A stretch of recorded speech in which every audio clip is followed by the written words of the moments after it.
Saturday night. In the worst broadcasting performance I have ever heard in my life by what Tony Dungy did. The Maloik that he put forth onto Al Michaels for Al Michaels to act that way. Al Michaels was a billion times better on some of those dreadful Thursday night games where he clearly had no interest in working with Herbstreit or calling the games. And he was still better and entertaining. That was one of the worst broadcast games I've ever seen. They acted a 98-yard touchdown off of a sneak popped up caught by a lineman. They may as well have been calling like watching a guy paint a wall. My theory on how it happened. And that was one of the best games of the weekend. It was the worst broadcasted game I've ever, it was terrible. A joke. It really was. And I just showed more emotion than they did in 3 hours. Yeah. So my theory on it was, all right, East Coast kick. Dungy is awful. He's awful. Awful. He cannot call games. Added nothing. He's just asleep. Al needs somebody to think about. Just what's Al want to do?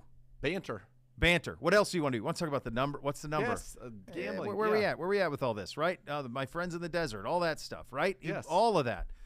Dungy doesn't do any of that. So they're mismatched from Jump Street, jumping out. Then it's lopsided, and they fell asleep. They're both older.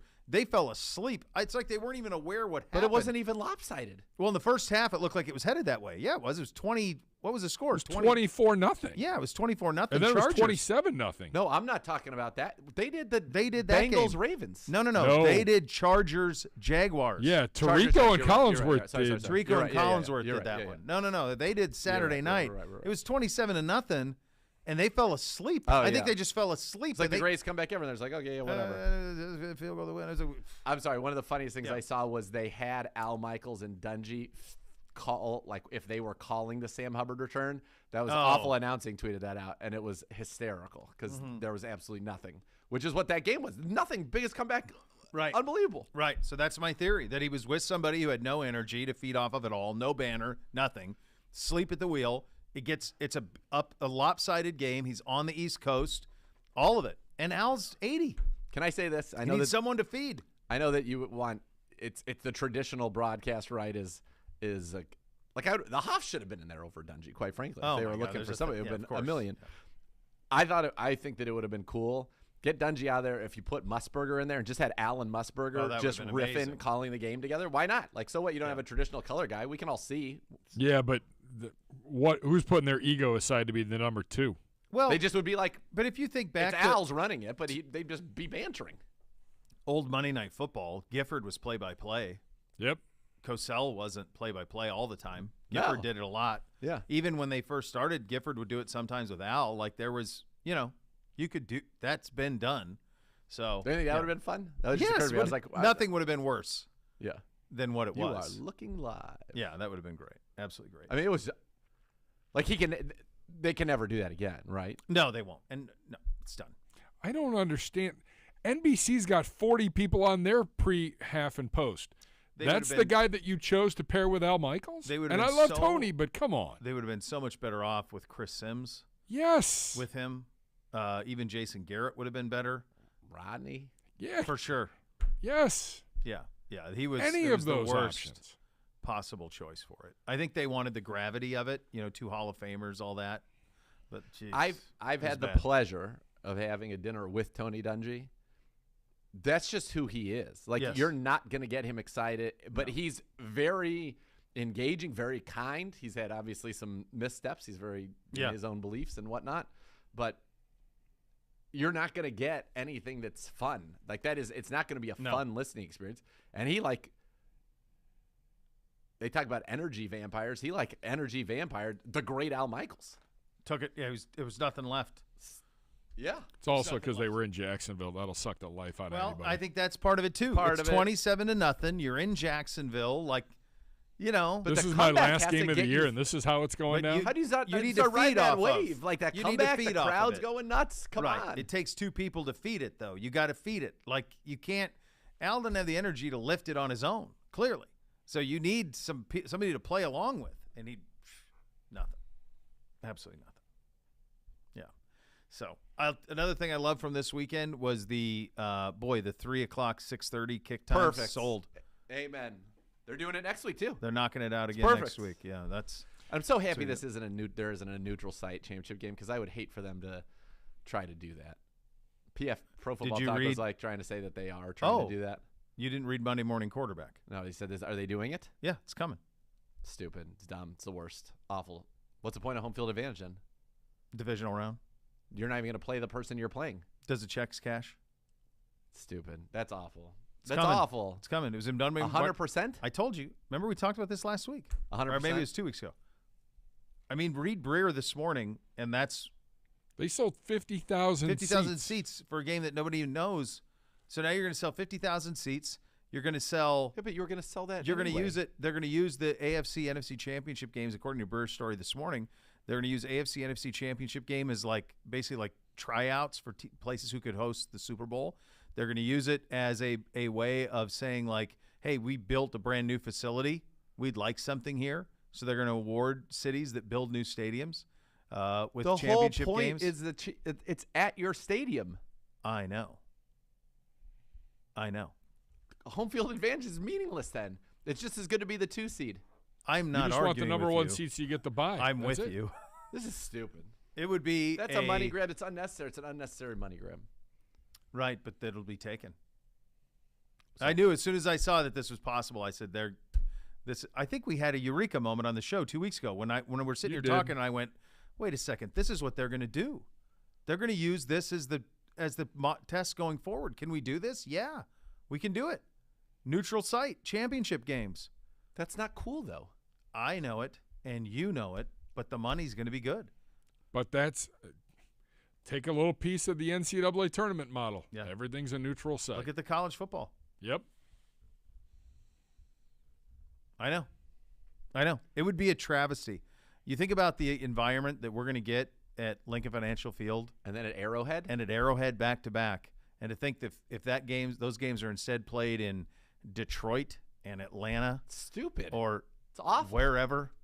It's awful. It's laughable, man. Number one, they're going to become, because those events have to be, it's going to become a corporate event. Similar to the Super Bowl, which you've been to Super Bowls, I've been to Super Bowls. It's an awful fan experience. There aren't fans. It's not a fan event. The Super Bowl, it's like a. But these will become that. It's like like you go to like these things where it's like the auto show. That's what the Super Bowl is like. It's like the auto show. Uh-huh. Here's everything the NFL can do. Right? Yeah. That's what the Super Bowl is. Yeah. It's not like. It's like you get to the fourth quarter and you're like, oh, yeah, there's a game.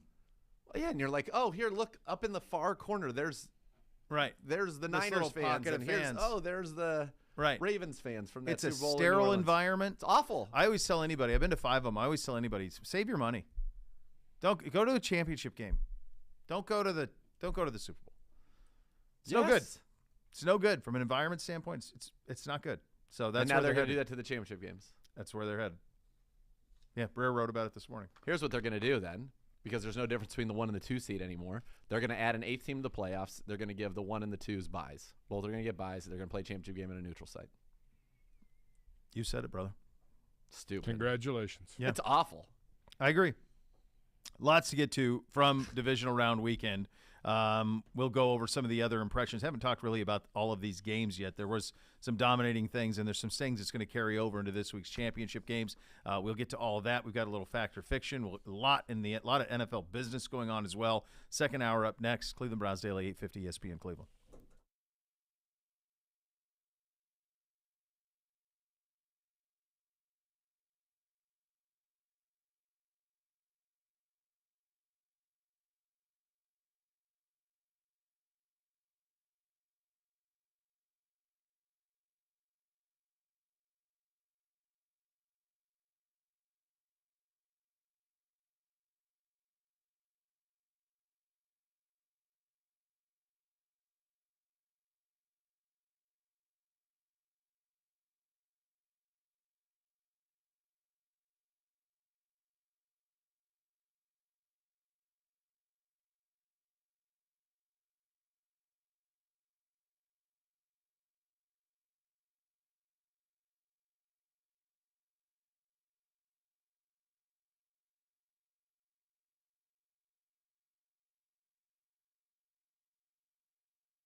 Get to Cleveland Browns Daily, brought to you by Ballybet, coming soon to Ohio on 850 ESPN Cleveland. Elk and Elk serious lawyers, serious injuries. Call 1-800-ELK-OHIO for a free case review. Elk and Elk is a proud partner of your Cleveland Browns.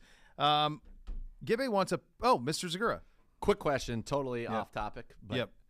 So have you noticed, I don't know, what did you use for Twitter? Were you a person who used like an Echo phone or a TweetDeck or what? You always just use the Twitter app? Yeah. Okay. Same with you, Gibby? Same with me. Okay, so I didn't.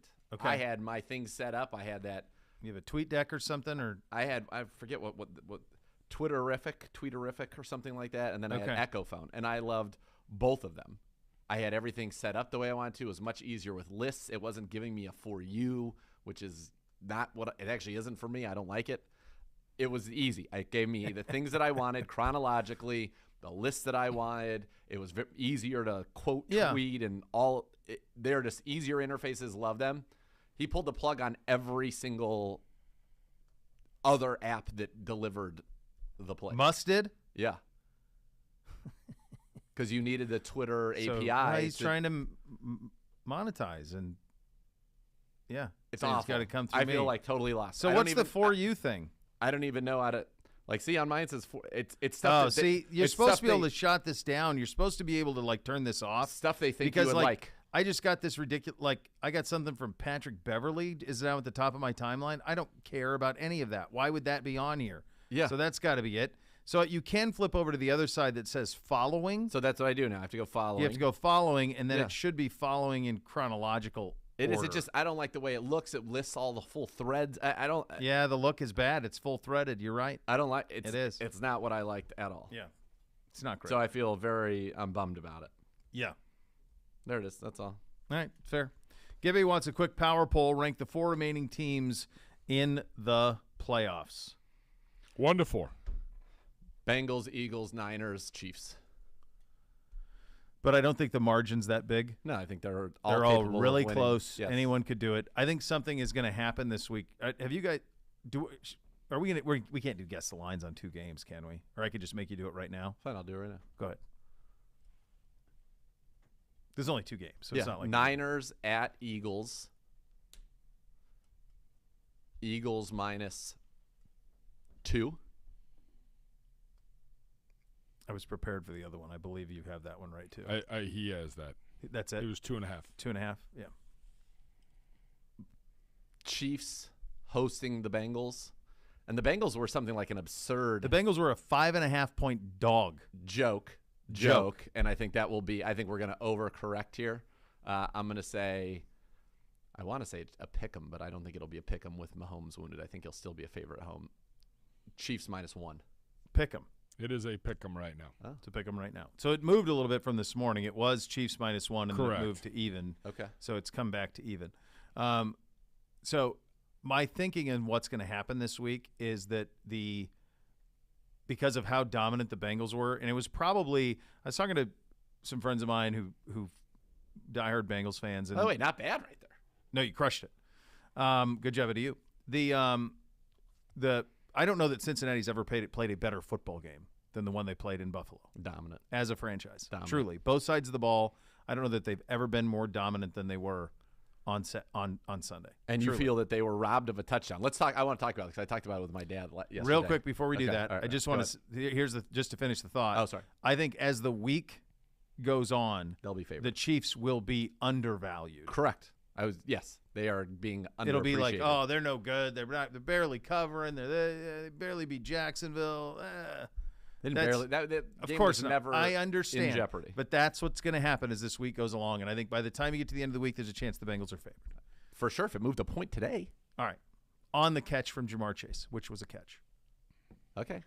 You cannot have a situation where if I am a quarterback or any position player and I dive the football for the end zone line and the tip of the ball hits the line and then is batted. At that moment, it's a touchdown. At that moment, it's a touchdown. Yep. Touchdown. Yep.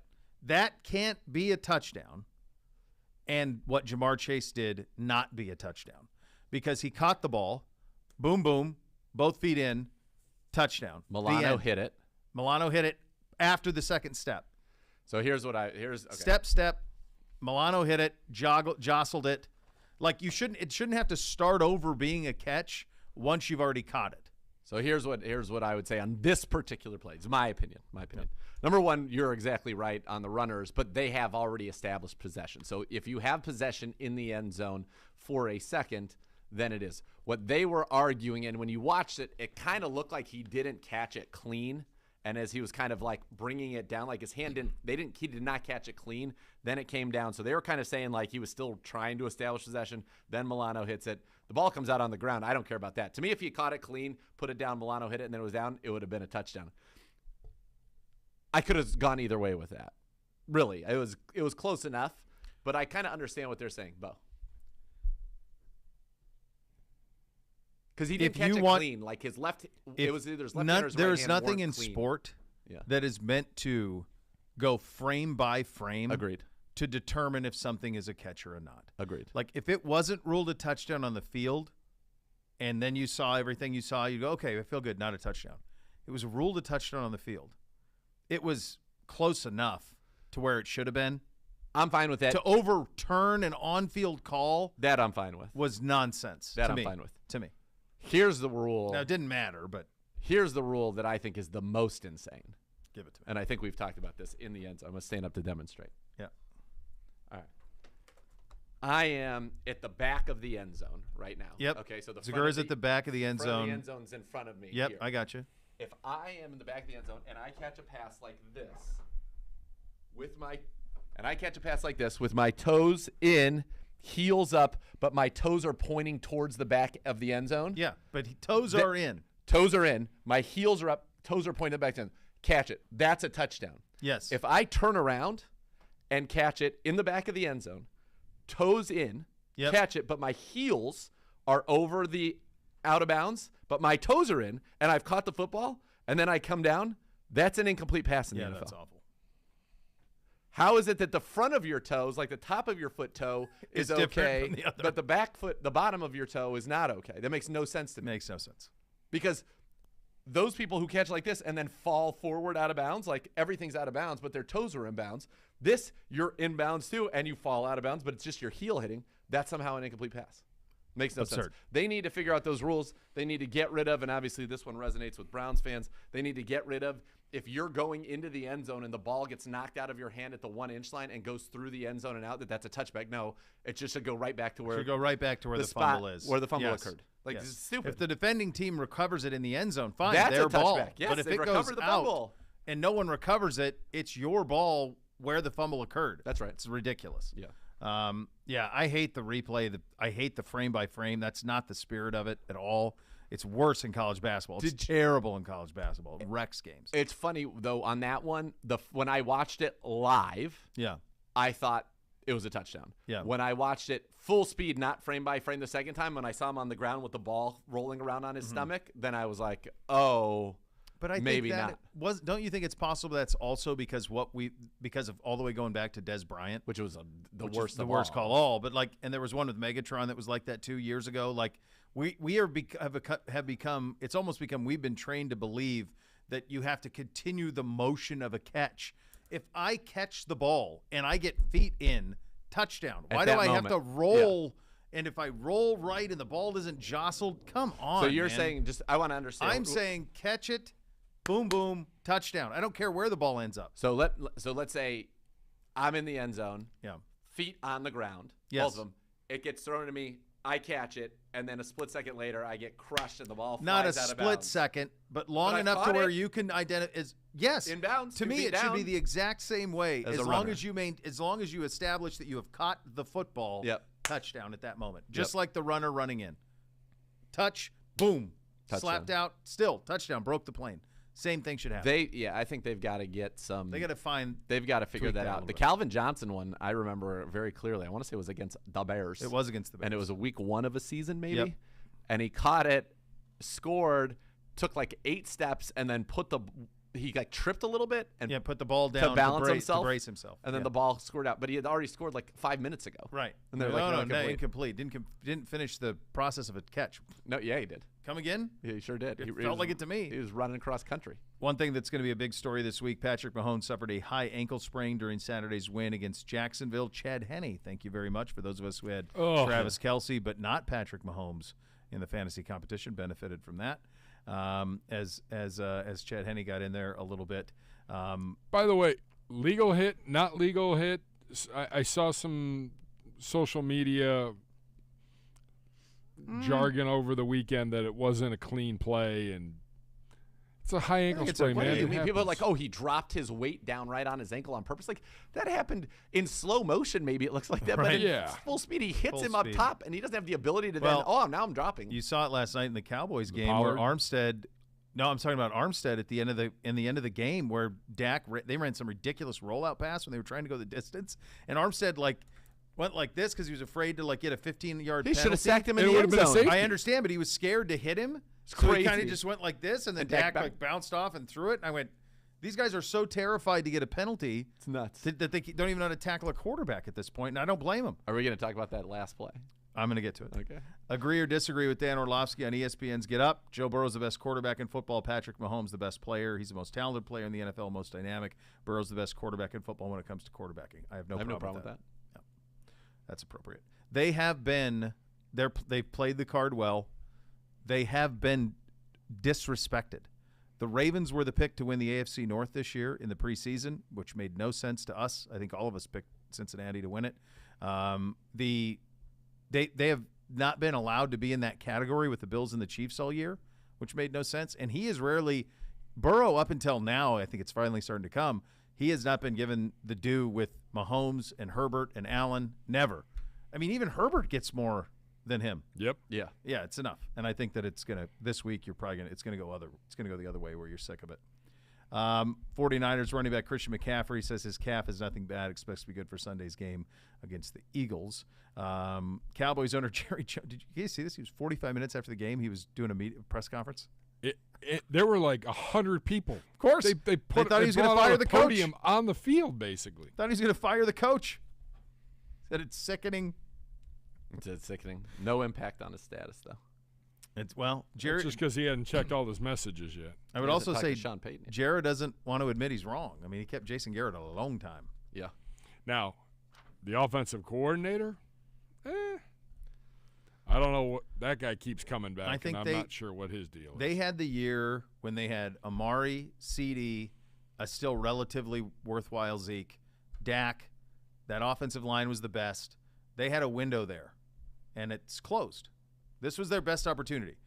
Beat an old Brady, beat Brock Purdy, beat an Eagles team you've already beat to get back to a Super Bowl for the first time since '95.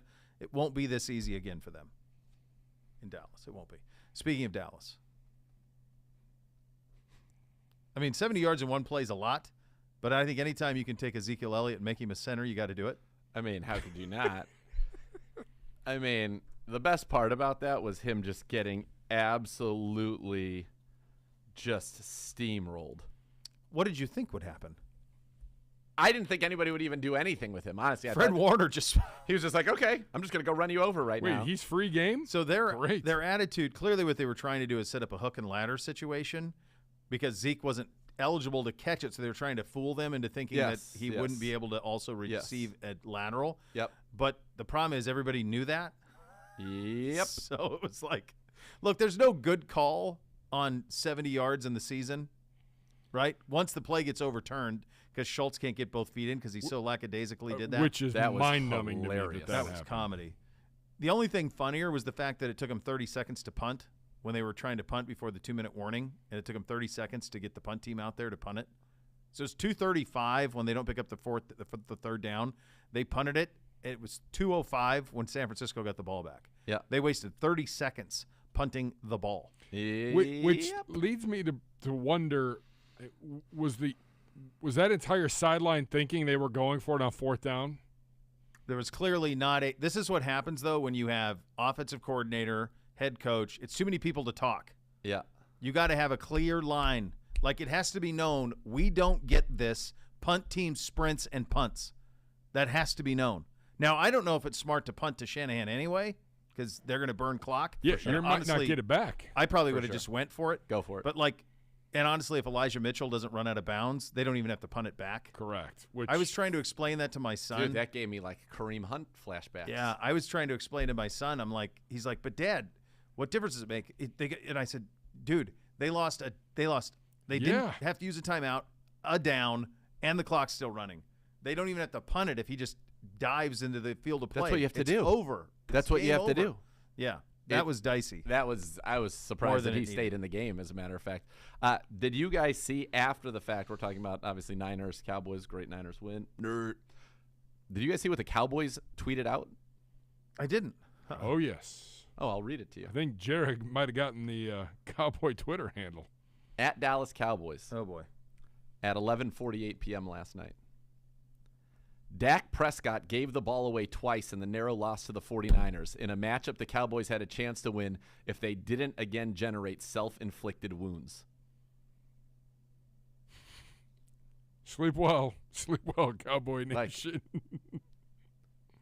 What do you think they'd be a player for Lamar? I mean, you could say on that as them. That's interesting, possibly. You can say self-inflicted wounds cost the Cowboys again, and then in the article you reference his intercept, but you don't start the tweet with Dak Prescott gave the ball away twice in the narrow loss to the 49ers. No, you can't say that.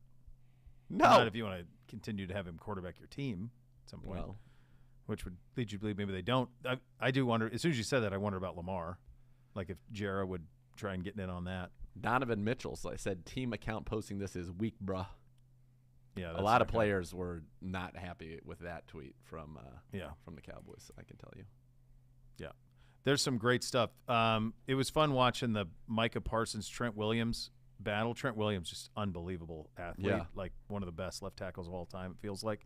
Because when Parsons was going to – at one point he threw a 49ers guard. Did you see that? Yes. One-handed. Yeah. Threw him. But then Trent Williams was just beastly. By the way, that guy was left on the stoop of thrown out with the trash in Washington. And everybody was like, he's done, career's over. Didn't he refuse to play for them? Wasn't that the deal? Like he was done playing for Washington. Yes. And forced his way out. Yeah. Like he sat for a whole year. Were like, he's done anyways. He's a step slow. Not. And I'm pretty sure he's probably a top 10 player in the league. Not at all. I'm fine with also from the biggest misread I had on all of this was Philly at home. I thought the Giants would play them tough. Same. I thought the Giants had some momentum. That's a buzzsaw.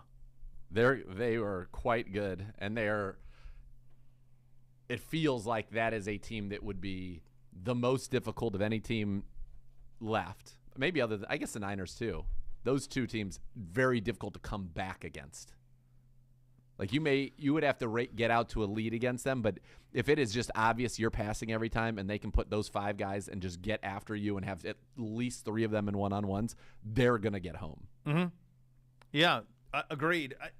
I also think it was so it was just nice to be able to see coaches understand, other than McCarthy, understand like clock management.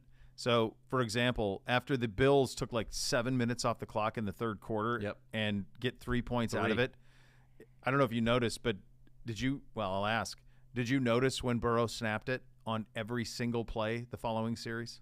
No, I wasn't watching Less it than closely. 3 seconds. So they were just saying, let's shorten the game. Fine. They just short. Fine. Yeah. Fine. We're ahead. Watch this. We're ahead. Right. We're not going to be enough possessions. Right. Every time he snapped it, it was under 3 seconds. Play clock. Every time. Like they took, then they go down. It's over at that point. It's done. Touchdown. Psh. It's just smart ball, man. Like a lot of credit. Zach Taylor deserves a lot of credit. He's come a long way as a football coach. Well, it was earlier this year. People wanted him out. He was holding they were Burrow winning back in spite of him. Yeah, but he's been open to change. Put him on the hot seat. Yeah, well, he's been open to change. They've done a lot of different. The way that they've changed how they use Jamar Chase. He's done a nice job. It sets up a really, really awesome conference final. Two best offenses left, or in the AFC, two best defenses left in the NFC?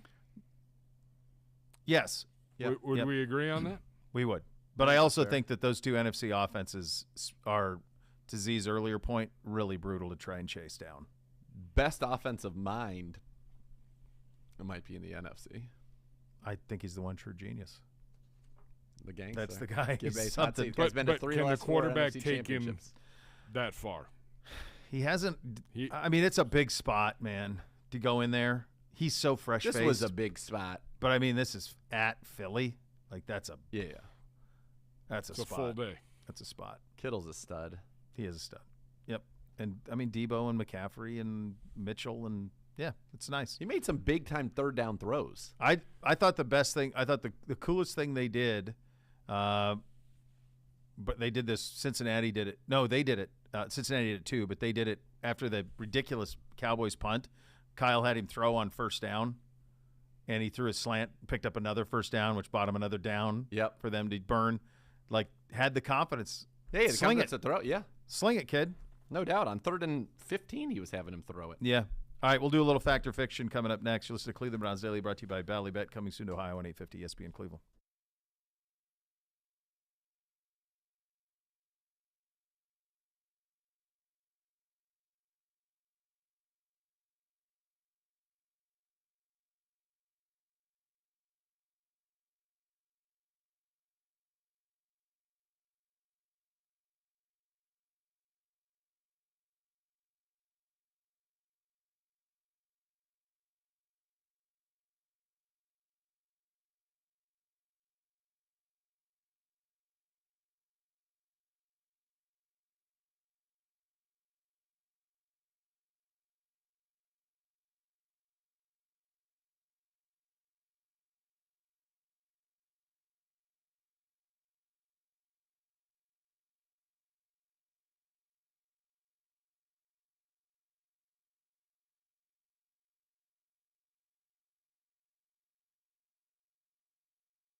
Elk and Elk Serious Lawyers, serious injuries. Call 1-800-ELK Ohio for a free case review. Time for a little Fact or Fiction. Hello, Gibby. Hello. Come on. Little divisional round fact or fiction on a Monday. We get things started right now. Fact or fiction? The Bills lost their opportunity to be a Super Bowl contender when Von Miller was injured. Bishop, I'll start with you. I'll say, they were capable of beating Cincinnati, so I will say fiction, but I do think that the signing of Miller was a requirement for them to win it. Does that make sense? Was it a requirement to get there? In retrospect, yes, but they were still it's not like they're not capable of beating Cincinnati. They weren't capable of beating Cincinnati on Sunday, and it was going to be a much harder road. But of the players who were injured, that was as big a loss for a team that was a contender as is out there, I think. Zagura. I don't think I'd say fiction. It did not cost them the opportunity to be a Super Bowl contender. They still were a Super Bowl contender. They still could have won that game without him. It just made the path more difficult. He's a game wrecker on defense, and when you're going against the passing offenses that you would have to go against, you want that guy, and he wasn't out there. So, no, they did not lose their opportunity, but they didn't play their best football. I think they've been through a lot. I think that emotionally they've been through a lot. I think we kind of looked at it. It was all going to be positive, but it wasn't. Not only did they lose a starter on their defense, and you think about Poyer hasn't been 100%. Micah Hyde's been out all year. They lose Hamlin, who had played well. They weren't the same team at all. And Von Miller. Think about it. Those are 4 key pieces on defense that they did not have. Yeah. Next. Fact or fiction? The Bills' Super Bowl window is closed. Zagura. No. It's the AFC is brutal. We're in a renaissance for a renaissance period of the AFC. It is as talented with it's young, a golden good age. Quarterbacks. Yeah, absolutely. It's loaded. Their Super Bowl window is never closed when they have Josh Allen. He's got to get better, and they've got to get him some more talent around him, to be honest. They need a running back. I think Cook can be a running back. They need a running back that they just treat like their guy, that they treat like Mixon, and then they can have Nyheim Hines can be your change of pace back. But they need a guy that they're committed to. They need to be committed to running the ball, which they really aren't. And then the fact that they're trotting out Cole Beasley off the scrap heap late in the year to play in meaningful situations. Meaningful snaps, is wild. Gabe Davis did not ascend like people thought he would, even though he's played well. And then I'll tell you what, the one thing that I don't like is Diggs' antics. There were Allen was getting basically sacked. I couldn't believe he even got a throw off. Do you remember the one where he overthrew Diggs? Yeah. Early in the game, and Osai was kind of I don't understand how he got his arm through there without the ball getting hit out. Yep. And he overthrew him. He didn't set his feet. Patty kind of threw it running up, and he overshot it, which is it's either going to be a catch or an incompletion, which is where he had to miss that ball anyway. Then he throws one out on a screen in the snow that was a little low to Diggs, and Diggs was like, get the ball up, and then he's yelling at him on the sideline. Yeah, that's tough. I think that bears watching as we get into the offseason here. Diggs is 30. It's one of those ones where we said that was a trade that worked out for everybody because Justin Jefferson goes to the Vikings. If you're the Bills and you just take Jefferson, you'd be much happier. Much happier off, certainly. By the way, Josh Allen is 27. Yeah. Yeah, he's young. Clock is ticking. He's the window is not clock close is ticking. You're saying he's old? You're just surprised at how old he is based on the draft class. Correct. Well, was he a 4-year guy because he played JUCO and then he was 3 years. 18. Yeah, I guess it's 5 years. So that's right. 22 to that's the age. Yeah. It's not like he's the Yeah. Time I think flies. it's juxtaposed to the fact that there's 2 23-year-olds out there that were playing. No, the window is not closed. One thing, and I talked to a guy from Buffalo last week about Allen, and I said, he feels like he's a little more reckless this year under Dorsey than Dable, and he was quick to everybody bring that. I'm okay, all right, dude, whatever. But the stats are the stats, and he was more turnover worthy this year than last. And I understand that's part of his nature, but you can't give it to the other team as much as he does. But no, their window is not closed. As long as they have him, they're in the mix. People who want to play there, they're going to get a new stadium. It's attractive. Next. Fact or fiction? Yeah, nice open-air stadium in Buffalo. Perfect. Yes. Brock Purdy has been the biggest key to the 49ers' playoff success. Bishop, fact or fiction? No, I think it's their defense. as their defensive line, especially. I mean, they just wreak havoc. And the fact that one of the quietest, smartest acquisitions of all, and it's crazy, but I think just because injury prone, like I think some people slept on how good McCaffrey was going to be with all of that. Yeah, they're so versatile. I would just change it to this: Brock Purdy has enabled their playoff success. The fact that he's competent, and more than competent, he's pretty good. He's played really good. He's not a game wrecker or anything like that, but he has allowed for them to keep this run going. Done what's been asked. Yeah. Zagura. Fiction. Kyle Shanahan. Gangster. He is a gangster, man. Next. One of your greatest fact or fiction. It's the best. I was offended by it. Bad takes. The Eagles have the second best offensive unit remaining in the playoffs. Offensive unit. Zagura. So if you were to draft the remaining skill position players in the NFL, well, let's do that. By the way, we're going to rank the top 10 tomorrow on of what? Top 10 what? Lower. Top 10 remaining players in this playoff. Okay, but let's just limit to skill position. So it limits on one side of the ball. If we were to do like starters and backups. Mm-hmm. So quarterback, you would go with Mahomes or Burrow. Yeah. Okay, so those are the two. Mm-hmm. Hurts and the other one's second. He's not there. All right, so fine. So those two. Running backs of the ones left, McCaffrey is one.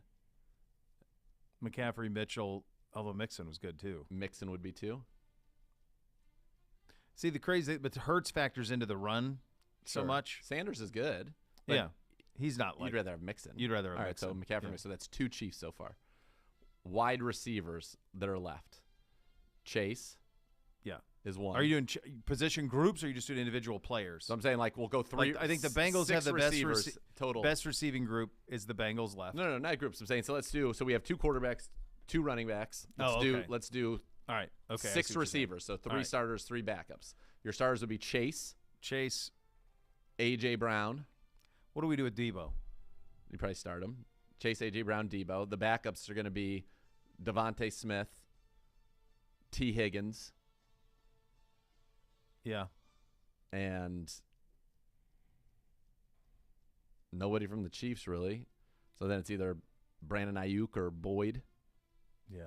Yeah. And then tight end is going to be Kelsey 1 and Kittle 2. So no, the Eagles do not have the best. No. The Chiefs do. Well, the one thing we forgot, though, was the offensive line, and Philly would win that. The Bengals probably.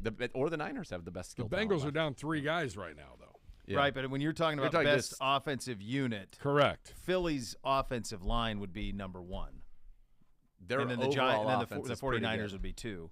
Their overall, I would rank them. I mean, these are all elite. They have no holes. Yeah. They got Hurts, Sanders, and they got a couple. The only thing I don't know about is I don't know if they can play catch up because they go back to their schedule. Yeah, they haven't had to. Brown, Smith, Goddard is pretty good. It's pretty good. But if they have to come from behind, can they do what I know Mahomes and Burrow can do? I don't know because we haven't seen that yet. Yeah. So I would still put Bengals, Chiefs 1-2, and then to me, them and the 49ers, it's negligible. They're both great. Next, there's no weak links. Fact or fiction? Daniel Jones will not be the Giants' quarterback next season. Zagura? Feels like he will be. Yeah. I'll say fiction. Fiction. Yeah, I think he will be. Oh, yeah. I think they got What's he going to cost you? Well, probably 20, 25 mil. Yeah, I mean, I think he's worth that. You're not going to pay him more than 30. I mean, I'm just wondering, I don't think you can look at it that way. I think you're kind of would I be surprised if he ended up with a Goff contract? That wouldn't shock me. Like a Goff 32 Wentz contract. Is that what that is? 28, something like that. I mean, let's do a Dan Dimes. So he's got much better as the year went on. He did, yeah. He's still a 68% completion, 3,200 yards, so that's not great. But they didn't have a lot of weapons either. 15 touchdowns, 5 picks. Yeah, he did get better as the season went along. He had a great game against a couple of great games against Minnesota, both the playoff game. That could be Minnesota sucks on defense too. Which would explain why. You're as loyal as your options. What are their options? He's only 25. I mean, you want to talk about young? I mean, he's still young. Yeah. And now Dable with a full off season. I think that's fiction. I think he's back. I do too. Next.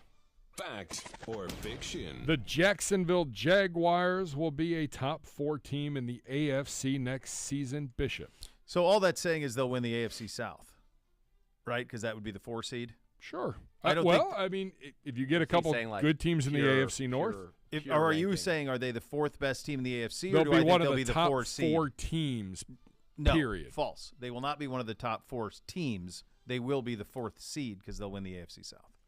Not one of the 4 best, huh? No, I don't think so. They're going to get Calvin Ridley. That's fine. They've got draft The Bengals picks. aren't going anywhere. The Chiefs aren't going anywhere. The Bills aren't going to go that far. The Bills went 13-3. You think we're going to ascend. You don't know what's going to happen in Miami. Us, Baltimore, Chargers, Denver. I would have them. I don't think they're going to be the top 4, but I think they'll be the 4th seed in the AFC playoffs. It wouldn't be crazy to me if they're in the top 4 because I think Lawrence can ball. Yeah. They would have to be 4th. I can't imagine a year they could go from kind of sneaking in to somehow upsetting the apple cart so much that they would bump Buffalo, Kansas City, or Cincinnati out. That's fact or fiction, kids. We've already talked about the other one, neutral sites. No, absurd, awful. That's a disaster. Disgrace. Terrible. Don't do it to your fans, man. Don't do it. Don't do it to the fans, the audience, everybody. Everybody benefits from an environment that was awesome. By the way, shout out to the Bengals fans. There were a ton of Bengals fans at that game or they were sitting right underneath the announcers' mics because you could hear all the hoo-days. And they first pass, they threw a T. Higgins. I'm like, did I just hear like a T? And you did. Yeah. So shout out to them. Yeah, they're Pretty in. Good.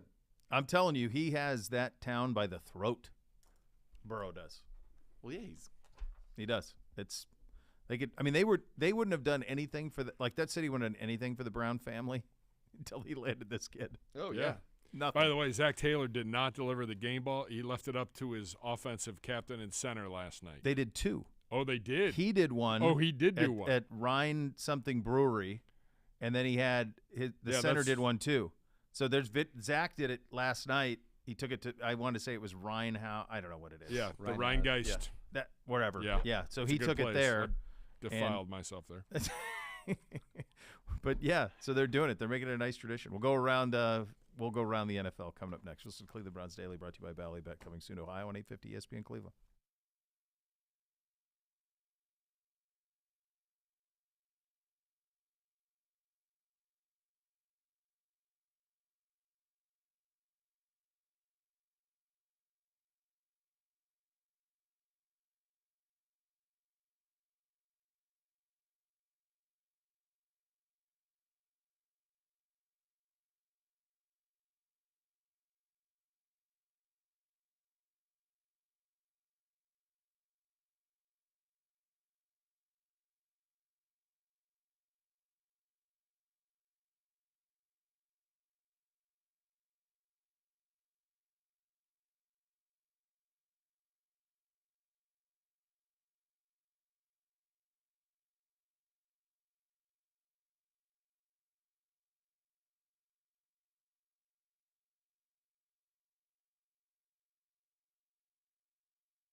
reporting at a second interview with the Broncos on Wednesday per Jeff Duncan of the New Orleans Times-Picayune. I have an update on that. Go ahead. It's been delayed. He will meet with Arizona first. I would never give up a first-round pick for a coach. I would agree. Let alone 2. So unless Sean Payton can go to New Orleans and say, hey, guys. Well, you heard Mickey Loomis was like, sorry, Charlie. Yeah, good. I wouldn't do it either. Like, it's hey, my job to fun, maximize the assets for this organization. Yes, you are an asset. You signed the contract. If they want to give us 2 1s, then fine. You can go coach Arizona. But I don't blame him at all. No. Yeah. So, like, if you I were want to any stay of these in the teams, NFC, so I have to play you? The only part of it is you'd say, okay, you helped through the hurricane and Super Bowl and all that, and so we don't want you to have to go somewhere and be in a hole. Yeah. Like net for us. You're not coaching here. You haven't been coaching here. It's like no different. Right. I'm still getting a 1 out. I'm getting my – yeah, I don't blame them. But they're going to get it, yeah. Gibby wants to know who has a better chance to stay with their respective team for 2023, Tom, Lamar, or Aaron? Rodgers. Schefter had that bomb yesterday that there will be an attempt to possibly trade, and both parties are in agreement on it. On Rodgers? Yes. There's a lot of smoke that he will go to the New York Jets. And you plop him in there with Garrett Wilson and Elijah Moore and Corey Davis and Breece Hall. He's going to follow Favre again? Well, there's no Viking stop in the middle. No, the Viking stop was after. Was after the Jets? Yeah. Remember, he had to go to the Jets first because they wouldn't give him to there, so they sent him to the Jets first. It's just that's a little bit that's the Twitter scuttlebutt right now. Yeah. Which, by the way, Aaron Rodgers, then they get Chad O'Shea. I don't need Aaron Rodgers in the Jets. I don't want him on the Jets either. Stay in the NFC. Stay in the NFC, man. Where would he go in the NFC though? Nowhere. Stay there. Draft a receiver. Tampa's going to be dreadful next year. They started humming with Christian Watson. Like, just stay there and win. They're not that far off. No. Brady, there's no chance he's back in Tampa Bay. 0. And the Lamar stuff is brutal. It's a brutal spot. I mean, now that money got out, what they offered, 113 and 130, and now that went public, to me it feels like he's on the open market. I got a question for you. I'll have an answer for you. Maybe. Is Brady washed? He's 45. I know. He's our age. Did you see that? Or my age. He's my age. I mean, that's it. There's no way. Did you see what their conversion rate was on 3rd and 10 or longer? Yeah. And they have like real receivers. So to answer your question, it was last in the NFL. Let me ask. It's like 3%. Let me flip it to you. Okay. If he were on the Niners right now, what would your confidence level be versus Purdy?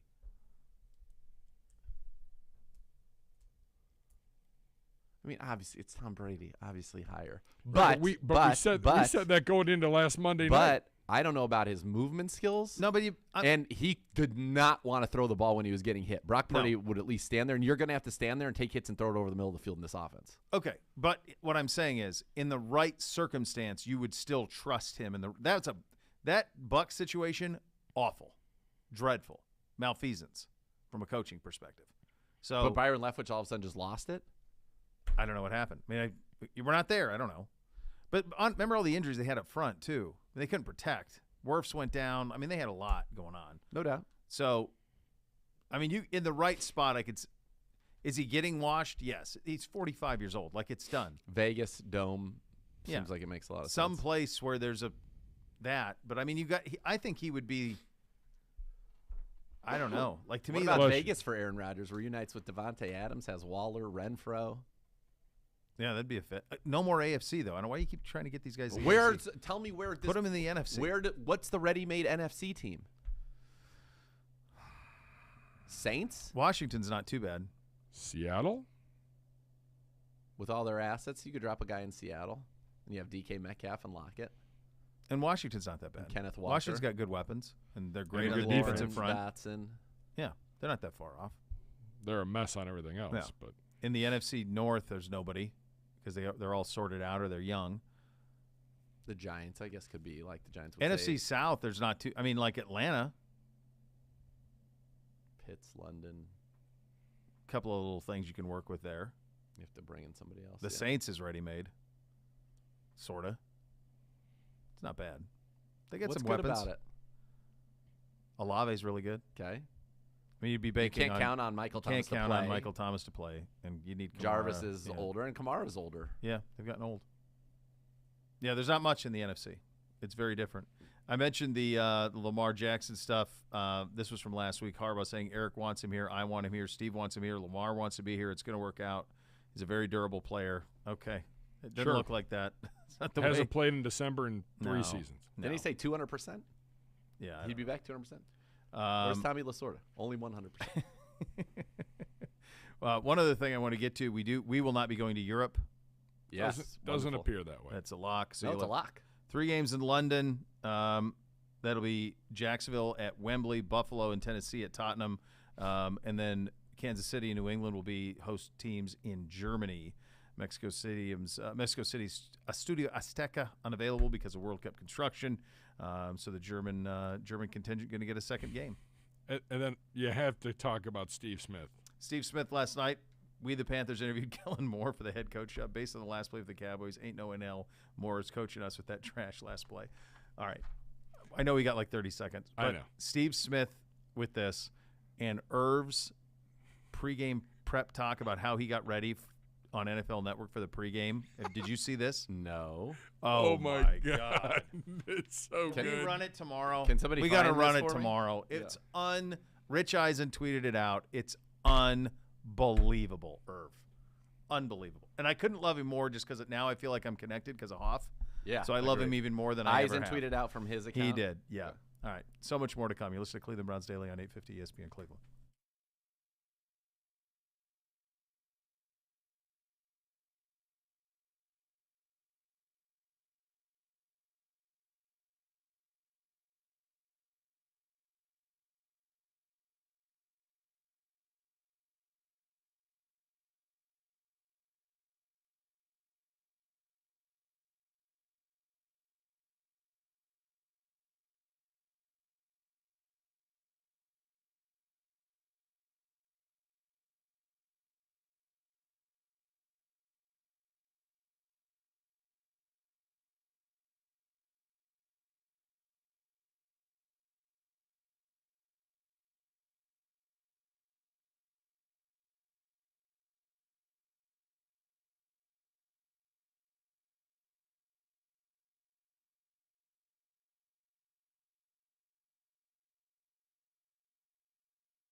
So good, Irv. Oh, man. Irv just walk the room. Unfortunately, he didn't get to walk out like that. And I saw that Stephen A. was giving him the business this morning.